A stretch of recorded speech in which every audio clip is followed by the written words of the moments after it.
Hello, everyone. I'm Blayne Gilmer. Welcome to Southeastern 14, where we cover all things SEC related: football, baseball, basketball. Actually going to hit on two of those sports in this SEC football recruiting update today. Yes, we're talking about a busy weekend of recruiting that was in the SEC. Listen, we're going to be talking about game predictions. We're going to be talking about bold predictions for SEC football teams. We cover each and every game every week. We're going to have some betting tips, all this kind of stuff right here on Southeastern 14. So you want to make sure you're subscribed. It's absolutely free. Helps us out. It'll help you out. And, you know, make sure to like the videos as well if you enjoy the content. And as always, leave your comments. We want to hear what you have to say on each and every topic. That's what makes SEC football great, is the people who love the sport so much. So, guys, the lifeblood of SEC football is recruiting. So without further ado, we're going to get into it. And we're going to start with a young man who actually didn't go to an SEC school in his choice, KJ Bolden, five-star safety out of Buford High School. KJ Bolden spurns both Auburn and Georgia late to go to Florida State. There was a lot of Auburn momentum about a week out of this. There was a lot of Georgia momentum leading all the way right into it. The last, 48 to 72 hours of this. But KJ Bolden ends up going to Florida State. Now, this is SEC related on two fronts. One, two SEC powers get beat out for a guy from an ACC school in KJ Bolden that they desperately wanted. Kirby Smart and company made no bones about how big of a priority KJ Bolden was to them in this class, and probably still is, guys, until signing day rolls around and the ink is dry on this one. I expect Auburn and Georgia to continue to recruit KJ Bolden, but just did want to point out that, guys, in the age of NIL, I wanted to say that people like to throw around this excuse, oh, well, they paid him. This is not just about KJ Bolden. This is about every single recruit at the Power 5 level that has leverage. Of course they're getting paid. That's what NIL has done. Don't be mad at the players for this situation. It is not the players' fault. The fault of this and how NIL has become overutilized in recruiting is the fault of the NCAA for a lack of foresight of how this was going to come down the tracks years ago and how they were ill prepared for it. And they just opened Pandora's box and said, go at it, have fun. Listen, yes, we all know people were getting paid under the table before NIL happened. And we all know now that every single school, it's not just your rival's school. So if you're an Auburn fan, it's not just Alabama paying kids to come. If you're a Florida fan, it's not just Georgia paying kids to come. It's not just, Texas or anybody else paying kids to come. Every single school is now using NIL as inducement, not the way it was meant to be done. It was meant so that once the young men and women in college sports got to their college, they were able to profit off their name, image, and likeness with jersey sales, with appearances, with all this kind of stuff, with endorsements. But these several $100,000, and I'm talking about anywhere from, $250,000 all the way up to a couple $1 million packages that are being put together for athletes at this age and time. You would absolutely take it too if it was offered to you. The problem is the NCAA, no enforcement on the inducement. And the other problem is the people who are clinging on to these athletes. A lot of them have, whether it's trainers or whether it's high school coaches getting kickbacks or whether it's parents who maybe, weren't heavily involved in their life and now all of a sudden are heavily involved in their life, and they're coming in and influencing these young men and women in certain ways and trying to get them to make decisions that may not actually be in their best interest and actually profiting off of their son or their daughter in these situations. These are the people that are to blame for this. It's the adults in the room that didn't have the scruples or the intelligence to handle this on the front end in a way that would help all parties involved, not only the programs, but also the athletes themselves. Blame the adults in the room. Don't blame the kids. That's my soapbox on that. But Auburn and Georgia miss out on a big one in KJ Bolden there, 5-star safety from Buford High School. And he might be joined by another Georgia commit in the 2025 class, Jaden Perlotti. His Buford teammate may be on the way flipping to Florida State. So Seminoles, and I said there was two fronts. That's one front that Auburn and Georgia miss out. The second front is, does Florida State become an SEC school sooner rather than later? Who knows with all of this realignment that's going on, conference realignment. Chris and Blake did a great video on that. If is FSU going to join, you can find that in our archives over there on the YouTube channel. All right, then in the class of 2025, the Kentucky Wildcats get Stone Saunders out of Harrisburg, Pennsylvania. Why is this big, and why does it matter so much that I would make him the first one? Well, he was the first one this weekend that I saw to commit. Also, too, Stone Saunders was heavily recruited really by Michigan and by Nebraska. These two schools were the biggest threats to Kentucky in this one. But another reason it's big is not only do they get a blue chip, 4-star type high school guy, very productive Gatorade Player of the Year out of Pennsylvania, over 3,500 yards passing and 54 touchdowns last season in a state championship run for Bishop McDivitt High School out of Harrisburg. But also with now Cutter Boley being reclassifying from the class of 2025 to 2024, now Kentucky has quarterbacks in back-to-back classes that they can hopefully groom into their quarterback of the future from the high school ranks. That is important for Kentucky because you go all the way back to 2016. Kentucky has not had a guy that has been a developed out of their recruiting, high school recruiting quarterback. They've all been transfer quarterbacks in there. Now, Will Levis here most recently. Now Devin Leary comes in. But can Cutter Boley or can Stone Saunders end up being a guy for Kentucky in the next couple of years that is really a 2-3 year starter that they have developed? Liam Cohen is huge here because Liam Cohen had a prior relationship with Stone Saunders' family, and that was, obviously it's all about relationships, guys. Yes, the money is still a big part of it with NIL, but if you have good relationships with these guys, previous relationships that you can leverage and things like that, and they know what kind of person you are leading into this, well, that's important. And Kentucky getting Liam Cohen back is one of the single most biggest developments of this past offseason in the SEC. It's going to impact the 2023 season. Liam Cohen is going to be really, really big for Devin Leary. That offense at Kentucky is going to benefit because Liam Cohen is back, and now recruiting, especially at the quarterback position, is going to benefit for Kentucky now that Liam Cohen is back. So Mark Stoops made a great hire there. Can they hold on to him for a while? Mark Stoops would love to. Jelani Watkins, 5'9", 160-pound receiver.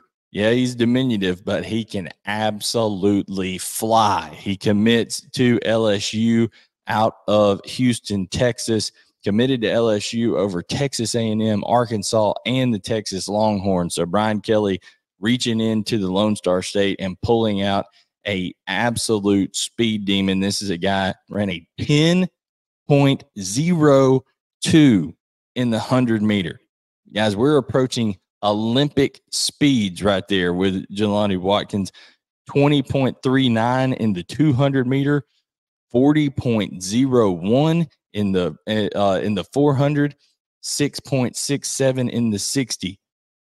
I'm talking absolute elite speed in Jelani Watkins, and that's huge anytime that LSU can go into Texas and pull out one of those guys out of the mix there. Cortez Hankton is going to have him a tremendous wide receiver there to I'm sure he'll work in the return game. Also, just be a dynamic guy. And a lot of times these guys, Jelani Watkins, people like that who are so fast and really work track as well. He's going to run track at LSU. So look at that. We're mixing in some LSU track news here on here as well. He's going to be a two-sport athlete in Baton Rouge. He's going to run track and play football. But a lot of times those guys are just so fast. They haven't really worked on developing as a wide receiver, maybe, but they have to put in a lot of time on the track and field side and things like that. No, Jelani Watkins is actually a developed receiver as well. So he should be able to balance playing both. He's so gifted. And, that's just huge for Brian Kelly as he continues to really kind of overachieve faster than people thought he would there at LSU, not only on the recruiting trail, but on the field as well. LSU here on Southeastern 14, we've picked them to win the SEC West again. And if they're recruiting at the level they are, then LSU is going to be, they continue to recruit at this level, they're going to continue to be a factor year in, year out with Brian Kelly at the helm. Huge pickup for LSU, getting a Texan to come over in Jelani Watkins, who can absolutely just burn people with his speed. Always big to get those kind of playmakers. Amari Jefferson. As Amari Jefferson commits to the Alabama Crimson Tide, a wide receiver out of Baylor School in Chattanooga, Tennessee. Listen, he is the quintessential student athlete, okay? He's the type of young man that you enjoy talking to, that you enjoy seeing have success because he's such a good person on and off the field. This young man's going to play football and baseball. So there's your baseball news. He's going to play football and baseball for the Alabama Crimson Tide. Listen, he's a four-star caliber wide receiver, a guy that can really make plays down the field. He's not the biggest guy in the world, 5'11 and a half, 200 pounds, but he plays bigger than that. He's able to go up and win some 50-50 balls. He makes good catches, contested catches, over the middle. He's able to run any route that you want him to run. This was a big pickup for Alabama because they only had one other receiver, Enrico Scott, committed in this class. He joins him now as a fellow four-star receiver. After this comes on the heels of losing five-star wide receiver Perry Thompson to in-state rivals Auburn after Hugh Freeze flipped him last week. So this is big for Alabama to kind of fortify that position in the class of 2024 a little bit. They also have a hybrid wide receiver tight end type guy in Caleb Odom there at Alabama in that class as well. Listen, this isn't the biggest, most highly ranked class that Alabama has currently right now. They've got a lot of work here to do down the stretch where they'll get where they want to go. But right now, Alabama's sending about 15 commits, whereas you got, Georgia up there with 27 commits. So Alabama is probably going to add quite a few guys down the stretch between now and December in this recruiting class. Jalewis Solomon, speaking of Auburn, he goes to Auburn, and Hugh Freeze stays hot on the trail, pulling a dynamic two-way player in the state of Georgia. This guy could have played, wide receiver at a handful of Power 5 schools as well. Most people want him as a defensive back. Jalewis Solomon is someone who Georgia recruited, had on campus several times, worked him out. So there was real interest there from Georgia. There was real interest from Florida State as well. But the one that got burned so heavily here was South Carolina. The entire recruiting industry, everybody that does the predictions, all that kind of stuff, had South Carolina penciled in for this one. Shane Beamer and company had done a really good job building a relationship with Jalewis Solomon. But Auburn, as they've done with a couple of recruits here lately, Perry Thompson, DeMarcus Riddick, Phillips, all of these guys in this class, Hugh Freeze has a MO of getting momentum very, very late, right before these guys are about to announce a decision. listen, like I said, don't blame the kids for NIL stuff. Okay. Just don't blame the kids. Blame the system, blame the NCAA for the toothless way that they go about enforcing things, okay, on the inducement deal, but also give a credit to Hugh Freeze getting that Auburn machine aligned, getting the boosters, the collectives, getting all this kind of stuff aligned and being able to present Auburn football in a way that is attracting 4-star and higher quality guys like Jalewis Solomon here, who is from Schley County in Georgia. Like I said, talented on both the offensive and defensive side for Schley in high school. And now he is going to be a defensive back for Auburn. They're getting a guy who 6'1", 185 pounds, but he plays longer than that. He's very physical and is going to be a very big pickup for Auburn, especially in that secondary going forward. Last but not least, Nathaniel Frazier, the #1 running back in the country, considered by a lot of people, including Dale McGee of the Georgia Bulldogs, in talks throughout this recruitment. It's clear how much Dale McGee thought of Nathaniel Frazier. He thinks he's the top running back in the country, and now he's going to join the back-to-back national champions. Also, Chauncey Bowens is committed to Georgia. They flipped him from Florida this summer. Nathaniel Frazier was on a 3-day unofficial visit with Chauncey Bowens at that time. Georgia now has 2 of the better running backs in the country.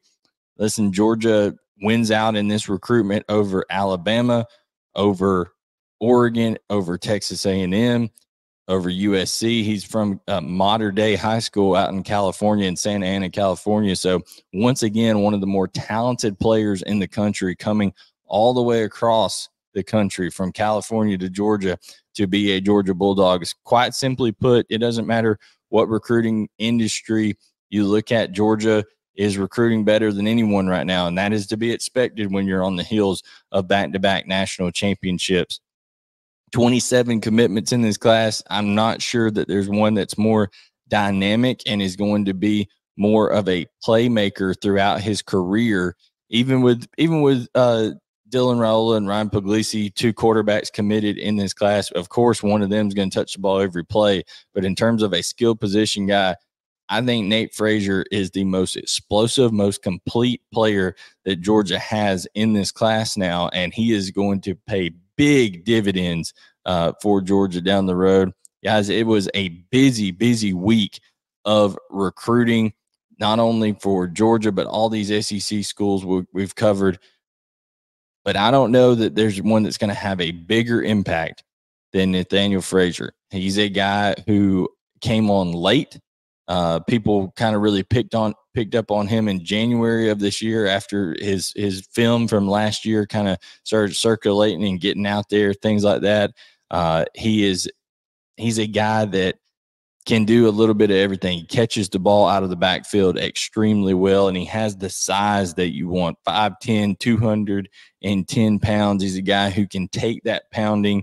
Most have him ranked as a 4-star. On 3 has him ranked as a 5-star. So he's a type of guy that can come in and listen. At Georgia, you don't ever have to carry the load because there's so many talented backs to split things up with and stay fresh for the NFL.